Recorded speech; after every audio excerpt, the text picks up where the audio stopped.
नमस्ते प्रणाम, स्वागत है हमारे यूट्यूब चैनल पे आप लोगों का दोस्तों। और मैं आप लोगों के बीच एक विवाह में गाई जाती है गीत सिंदूरदान होते समय। विवाह का गीत है सिंदूरदान होते समय, उसको आप लोग पूरा देखना, बहुत अच्छी गीत है।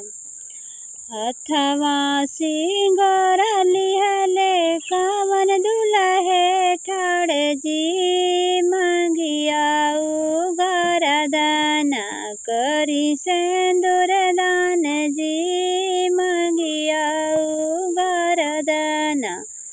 करी सिंदूर दान जी मंगिया उगार दाना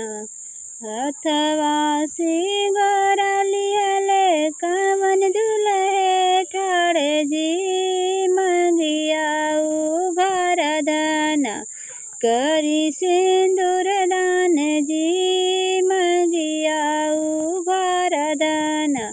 करी सिंदूर दान जी मंगिया उगार दाना पहली ही चुटकी स्वामी गौरी पहिराया जी दूसरी ही चुटकी स्वामी मंगिया सजाया जी दूसरी ही चुटकी स्वामी पहली ही चुटकी स्वामी गौरी पहिराया जी दूसरी ही चुटकी स्वामी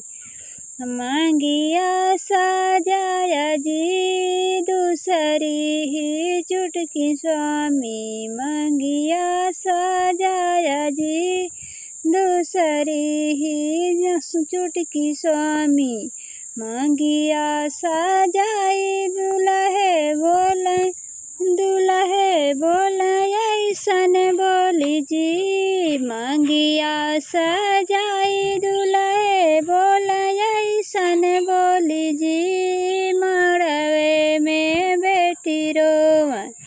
गंगा बही जाई जी मड़वे में बेटी रोवन गंगा बही जाई जी मड़वा में बेटी रोवन आजू से मोरी धाना ससुराल तुहार जी मायके के भैलू दाना तू ही में मन जी मायके के भैलू दाना आजू से मोरी धाना ससुराल तुहार जी मायके के तू ही दाना हबू में मन जी मायके के तू ही दाना हऊ में मन जी मायके के तू ही दाना तोहर ही मन स्वामी मोर मन जी तोहर ही मन स्वामी मोर मन जी मायके के 4 दिन ससुराल हमार जी मायके के 4 दिन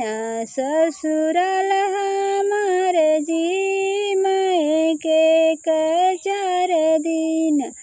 मंगिया सजाई स्वामी सिंगरा पकड़म जी मंगिया सजाई स्वामी सिंगरा पकड़म जी जिंदगी नी भैया संग फिर पहिरैया जी जिंदगी नी भैया स्वामी फिर पहिरैया जी जिंदगी नी भैया स्वामी फिर